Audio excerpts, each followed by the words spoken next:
তুমি জানতে না বুঝি? আসলে স্নিগ্ধতা হলো একটি বর্ষাকাল। কেউ বলেনি তোমাকে? সে এমনই এক বর্ষাকাল যে নিজের ইচ্ছে মতো সারা বছর ভেসে বেড়াতে পারে, ভেসে বেড়ায় আকাশে। আজ এখানে বৃষ্টি হলো খানিক, তো কাল ওখানে বাদলা। সেই সঙ্গে থেকে থেকে ঝোড়ো হাওয়া আর ঘূর্ণি বাতাস তো আছেই।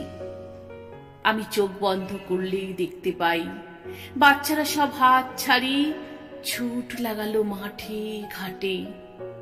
আর মাটির দেয়াল ও টিউবওয়েলের সামনে দাঁড়িয়ে গায়ের বউরা খাল থেকে বিল থেকে তাদের হাঁসগুলোকে ডাকতে লাগলো, চই চই চই চই চই চই।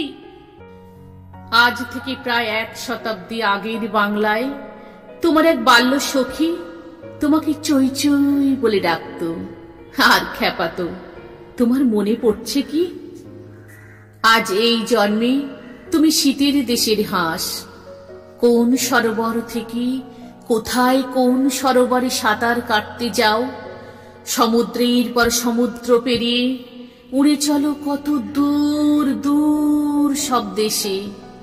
কিন্তু এবার এই জন্মেও একজন তোমাকে তোমার সেই 100 বছর আগেকার ডাকনাম ধরে ডাকছে, একেবারে নিঃশব্দে ডাকছে, চই চই চই চই চই চই।